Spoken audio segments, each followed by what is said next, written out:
Salut à vous mes champions et championnes, j'espère que vous allez bien de votre côté, c'est Daishem. Donc on se retrouve pour les pronostics de Stomping Ground. Alors, je fais cette vidéo très tard, vu que j'étais énormément occupé chez moi et énormément occupé cette semaine. Donc je n'ai pas pu la tourner avant. Donc là, c'est parti, je vais la tourner maintenant. Alors, déjà le nom. Déjà, je fais un petit aparté, le nom. Parce que avant, c'était Backlash. Backlash, c'était bien, c'était le retour du Clash. Ça, c'était pas mal comme nom. Mais là, le nom Stomping Ground, qui signifie piétinement, je n'aime pas du tout ce nom. D'habitude, j'aime bien les noms donnés par les pay-per-view WWE, mais là, c'est un nom à chier, quoi. Piétinement. À part le Storm de Rawlings, qui est d'ailleurs dans le show, à part le Storm de Rawlings qui est dans le pay-per-view, je vois pas l'intérêt parce que tu piétines ton adversaire, mais bon, là, à part planter la tête, après le reste des autres matchs et des prises, je vois pas quoi. Mais bon, c'est un nom complètement à chier, mais c'est pas le sujet de la vidéo. Bon, alors on va passer au match. Donc, je fais du plus bas sur la carte et je remonte.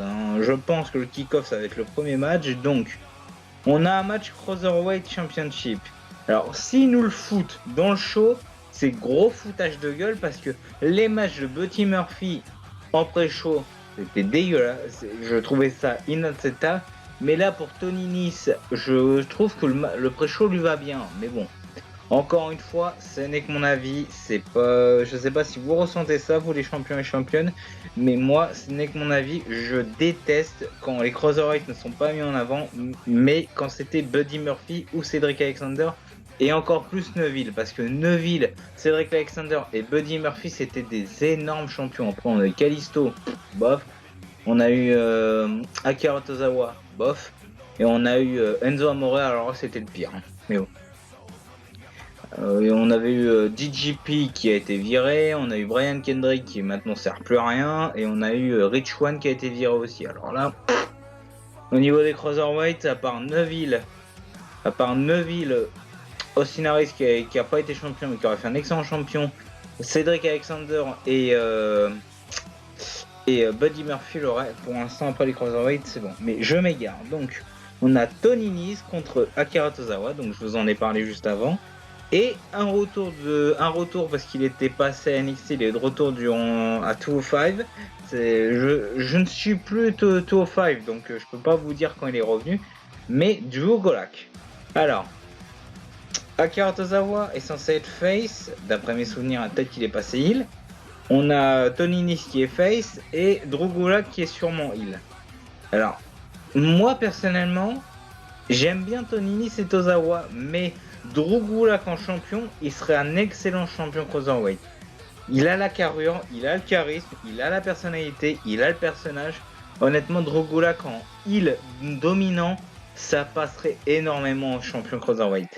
Donc, je vais lancer un pronostic de Drew Gulak parce que Tony Nese, je trouve qu'il fait pas un excellent champion. Mais Tony Nese a obtenu le titre qu'à WrestleMania, ce qui est à dire il y a 3 mois. Il y a à peine 2-3 mois. Donc, moi, je vais quand même baser sur Drew Gulak, mais je sais pas plus. Match suivant, on a le SmackDown Tag Team Championship, que de base, on aurait dû avoir à Money in the Bank. Non, Money in the Bank, on a eu un match. Que de base, on aurait dû avoir... Attendez, Money in the Bank, on n'a pas eu un match pour les champions. Je sais plus.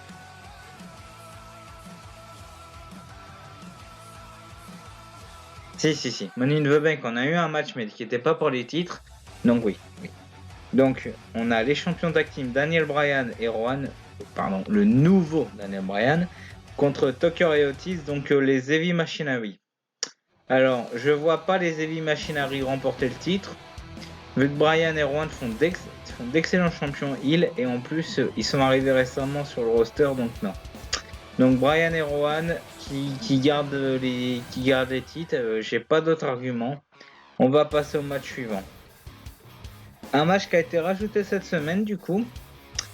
On a Xavier Woods et Big E contre les deux Canadiens. Donc les 2 membres du New Day contre les 2 Canadiens, Kevin Owens et Sami Zayn. Alors, match qui peut être intéressant. Kevin Owens et Sami Zayn en équipe, ils sont très bons. Xavier Woods et Biggie, le New Day de toute façon a toujours été très bon. En plus, ce qui est bien, ils ont fait ce match-là sûrement par rapport à Kofi Kingston, mais je vais en parler plus tard dans la vidéo. Parce que Xavier Woods et Biggie, ils font une excellente équipe, et Kevin Owens et Sami Zayn font une excellente équipe. Donc je sens peut-être le meilleur match de la soirée, je suis pas sûr, mais je sens peut-être un excellent match. Donc Xavier Woods et Biggie, Kevin Owens, Sami Zayn, honnêtement, Xavier Woods et Biggie, ils n'ont pas besoin de victoire. Parce que Biggie qui est de retour, je pense qu'ils vont jouer un petit peu sur la blessure qu'il a eue. Ils n'ont pas spécialement besoin de victoire, le New Day, parce que Kofi Kingston rapporte déjà la hype. Mais une victoire de Kevin Owens et Sami Zayn, ça peut rapporter. Donc je verrai bien Kevin Owens et Sami Zayn battre le New Day. Match suivant. Alors un match qui peut être très intéressant. Je regarde, on défend tous les titres sauf... Ouais, bien sûr. On défend tous les titres sauf les titres féminins détenus par les Iconics. Donc les titres féminins par équipe détenus par les Iconics. Alors ce match-là, c'est... les titres féminins, Bayley et Sasha Banks, ils faisaient des bonnes championnes. Et là, depuis que c'est la Iconics, c'est la galère, quoi. C'est vraiment la galère. On a Asuka et Kairi Sane qui sont plus ou moins là. On a Alexa Bliss et Nikki Cross qui ont tenté à Raw. On a une équipe locale. On a Fire and Desire, donc Sonya Deville et Mandy Rose qui peuvent faire de bons adversaires. Mais le problème, ces titres sont venus, mais ils sont pas du tout utilisés. Mais bon, je m'égare du sujet. Et on a un autre titre qui est pas défendu ce mois-ci. Je ne sais pas pourquoi. Parce qu'il était il était défendu en Arabie Saoudite. Donc oui, je suis con. Donc ils ont préféré défendre le titre intercontinental avec le démon plutôt que le faire à Stamping Ground. Sachant, je m'égare encore du sujet, mais je vais y revenir là-dessus. Durant mon résumé en Arabie Saoudite, je n'avais pas pris en compte le public complètement endormi, parce que le public était réveillé à Triple H, Randy Orton et Taker Goldberg. C'est tout. Le reste, le public était endormi.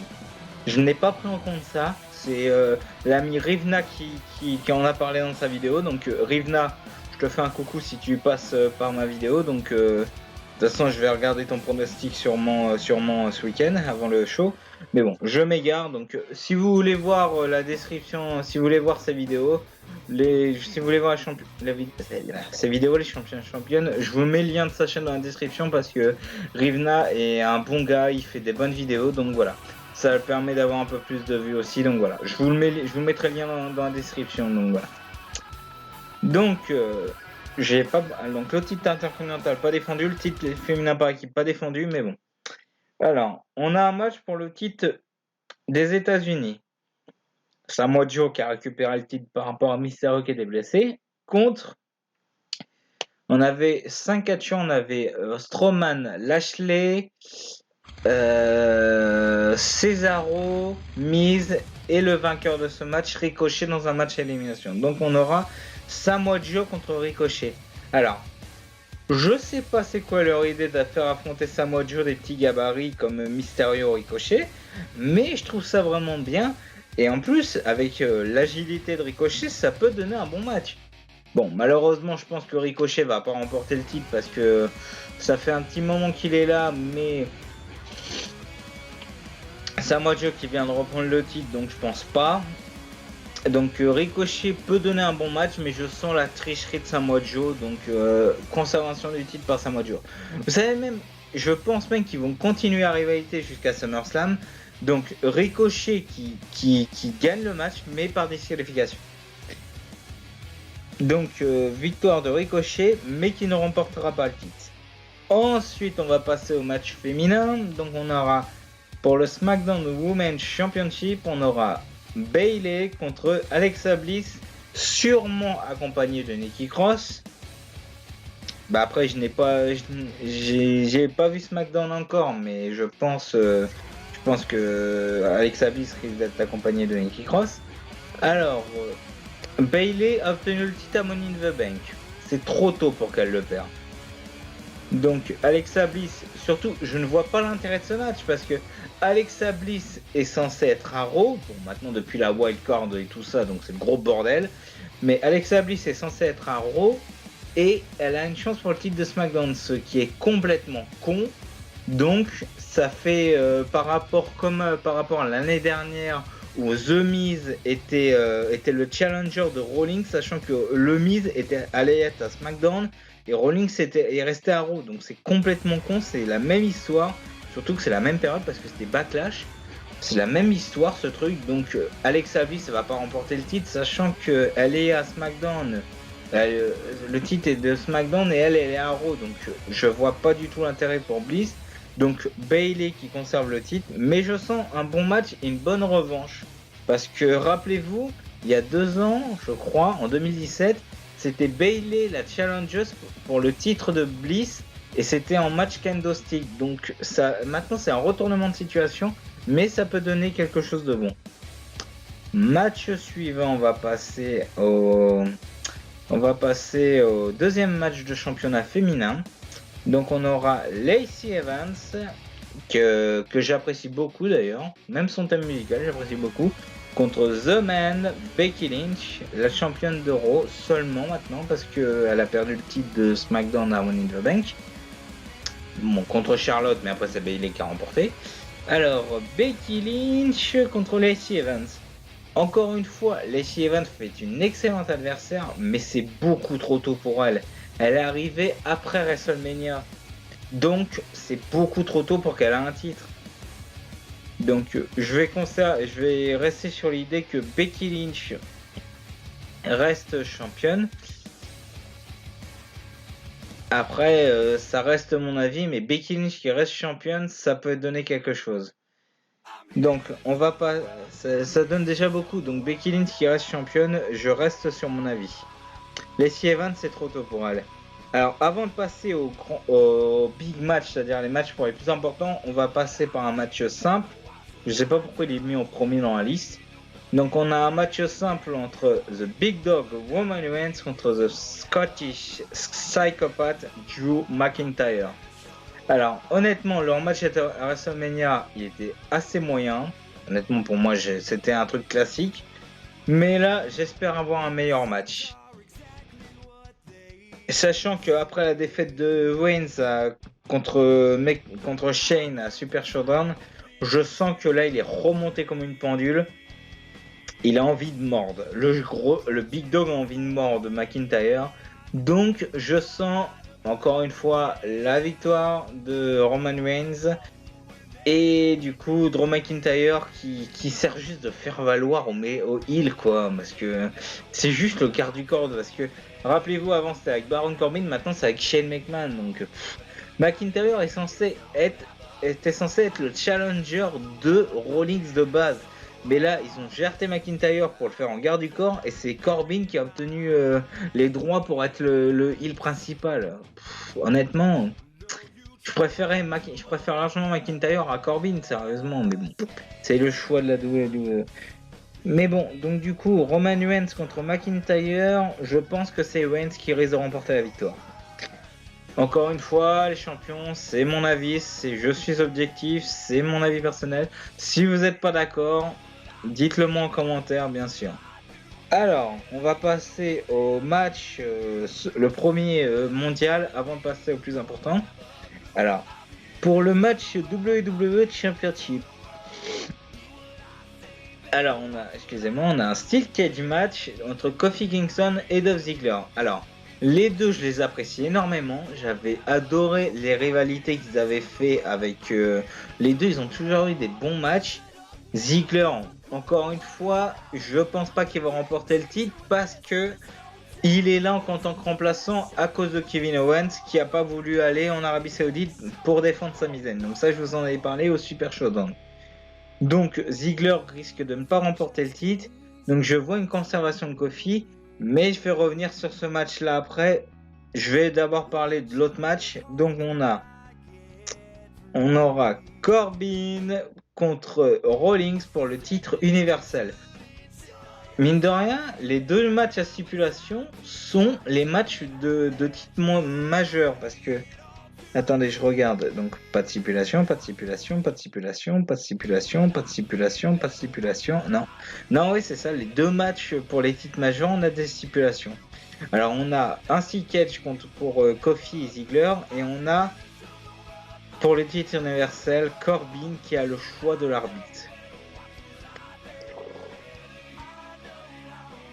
Excusez-moi, je baille, excusez-moi. Alors, Corbin qui a le choix de l'arbitre. Alors, là, honnêtement, Rawlings était vraiment déchaîné cette semaine. À Raw, il a fait complètement du dégât et à SmackDown, il a fait du dégât apparemment. J'ai juste eu le temps de regarder les résumés. Mais là, je sens vraiment le mal. Parce que si je pense à l'arbitre, si je pense au pire arbitre que peut décider Corbin, c'est Lesnar. Parce que si Lesnar intervient, et je ne veux surtout pas ça, si Lesnar, quoique attendez, ça peut être quelque chose de très bon, parce que si Corbin choisit Lesnar défonce Corbin, il défonce Corbin, il défonce Rawlings, il encaisse, il va dans le match, et c'est Corbin qui se prend le tombé de Rawlings. Donc Lesnar aura perdu la mallette et Corbin sera pas champion et Rawlings sera champion. Ça peut faire le bon scénario. Honnêtement, j'apprécie. Mais, je pense qu'ils vont plutôt utiliser. Je pense que c'est Lesnar qui va aller vers Kofi pour le titre WWE, sachant que le titre universel, il a déjà eu le titre WWE. Je suis pas sûr qu'il l'a eu. Il a eu le titre poids lourd, mais est-ce qu'il a eu le titre WWE? Je ne suis pas sûr. Encore une fois, Lesnar, je ne sais pas contre qui va aller. Je pense plutôt vers Kofi.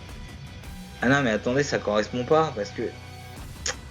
Ah, je suis complètement dépité parce que je suis complètement indécis parce que simplement Rawlings veut bien. Rawlings peut être dedans parce que Lesnar est censé être à Raw, donc Rawlings a le titre de Raw.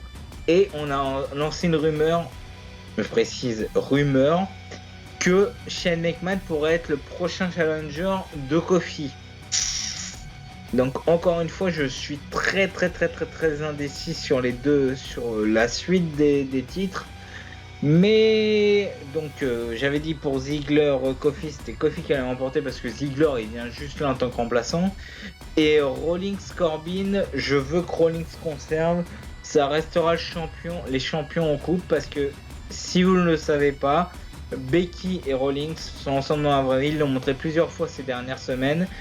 Donc Rawlings et un couple de champions, ça fait vendre justement. Donc Rawlings qui conserve, Becky qui conserve, ça fait vendre. Encore une fois, dites-moi ça dans les commentaires les champions. Donc voilà, j'ai fini le pronostic. Je précise que parmi tous les matchs, je pense que celui qui sera dans le kick-off, ça sera le match pour le titre Cruiserweight. Donc voilà, j'ai fini ma vidéo pronostic, les champions. Attendez, je regarde juste le temps. Ouais, ça fait 18 minutes, donc c'est plutôt une bonne durée parce que il n'y a pas beaucoup de matchs. Il y en a peut-être 8 ou 9. Donc c'est pas beaucoup, je trouve, parce qu'il nous manque 2 titres. Et je trouve ça un peu dégoûtant parce que le titre intercontinental il a été défendu en Arabie Saoudite, mais les titres féminins quoi. On pourra avoir un triple menace avec les Iconics contre Fire and Desire et The Kabuki Warrior. Oui, c'est le nom de Asuka et de Kairi Sane. Ça pourrait être cool, mais non, ils s'en occupent pas de leur titre féminin. En plus, on a une petite rivalité avec les Iconics avec Ember Moon aussi, donc. Non, Ember Moon c'est plutôt une rivalité avec Sonya Deville et Mandy Rose. Excusez-moi, je me suis trompé, mais voilà. J'en sais pas plus. Donc du coup les champions, dites-moi votre avis dans les commentaires. Vous avez l'espace commentaire pour ça. N'hésitez pas à me suivre sur Twitter, c'est là que je poste généralement mes nouvelles concernant les jeux que je joue, concernant les vidéos en préparation, concernant mes avis sur plein de trucs. N'hésitez pas à me dire, me suivre sur Twitter. N'hésitez pas aussi à m'ajouter sur mon PSN parce que je vous mets maintenant mon pseudo PSN si vous voulez m'ajouter sur la PlayStation, en ligne. Et n'hésitez pas aussi à aller voir la chaîne de l'ami Rivna, donc Rivna, t'as ta chaîne en description si tu passes par là. Donc voilà les champions, c'est la fin de cette vidéo, donc j'espère qu'elle vous aura plu. Sur ce, je vous laisse, prenez soin de vous et n'oubliez pas, à la prochaine!